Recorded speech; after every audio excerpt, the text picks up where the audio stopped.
All right, we're going to walk through numbers 1 and 2, and hopefully you'll get the hang of it because synthetic division is super fast and super easy. For number 1, we're going to do a setup. The first thing we have to do is we have to put what the solution is, not the factor, but the solution. So, that's what the camera here. I have to take my x plus 1 and figure out what would the solution be. So essentially, it's the opposite sign. So we're going to use -1 to go on the outside. Then we're going to draw our little synthetic division line. And we're going to see that all of these are in standard form. Oops, I forgot an x here. Down to the constant. And we're just going to write the coefficients in. So I've got a 2, -3, -18, and -8. And essentially what I'm doing is I'm checking this factor by using this solution. And I'm going to bring my 2 down, and I'm going to start my synthetic division process. 2 times -1 is -2, and I add. I get -5. -5 times -1 is +5, and I add. And I get -13. -13 times -1 is +13, and I add, and I get 5. So this tells me a couple of things. The first thing it tells me is that this is not a factor. I'm sorry, x plus 1 is not a factor. This is not a solution because we have a remainder. But if I go to write what this is divided, I take everything but the last one. I'm going to decrease this exponent by 1. So this is going to be an x squared term. And my answer will be 2x squared minus 5x minus 13, remainder 5. It could also be written as a fraction, a remainder, which would be 2x squared minus 5x minus 13 plus 5 over x plus 1.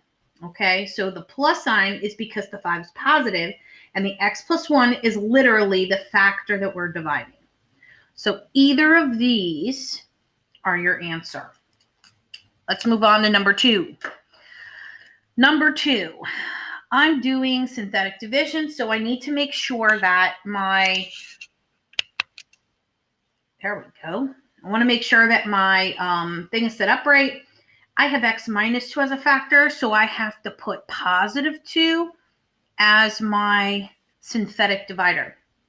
The next thing I need to do is make sure this is in standard form, but in number 2, I'm missing some terms. I'm missing the x to the 3rd power, and I'm missing the x term, so I'm going to fill those in with zeros. So my x to the 4th term is 8. X to the 3rd, there isn't one, so we're going to put a 0. X squared is -34.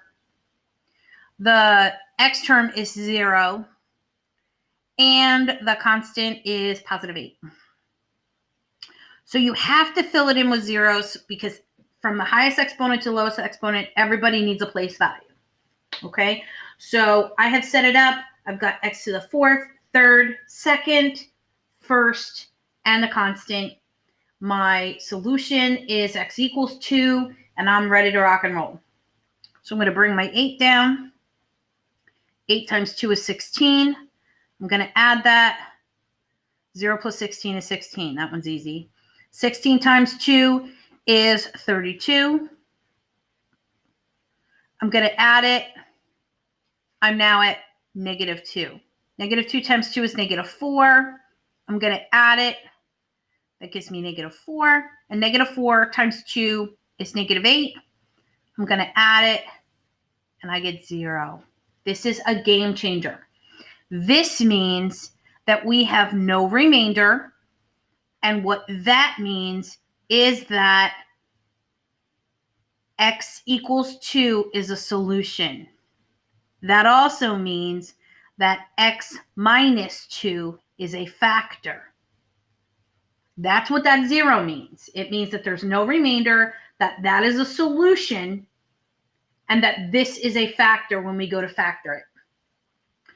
The other thing it means, let me see if I can find a good highlighter here. Oh, there's one.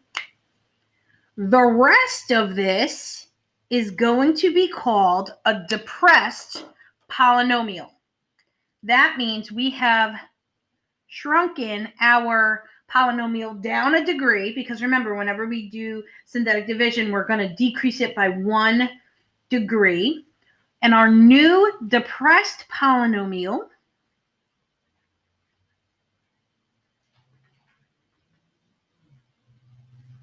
because there's no remainder and we have a solution, is going to be 8x to the third plus 16x squared minus 2x minus 4. And now that we have this one, there's a couple different things we can do. Because there's 4 terms here, we can factor by grouping. So that's the next stage of what we're going to talk about. So just so you know, when you have a 0 remainder, our next phase after we do our synthetic division is we are going to rewrite our depressed polynomial, and we're just going to keep on going with it until we get all of the factors and all of the solutions.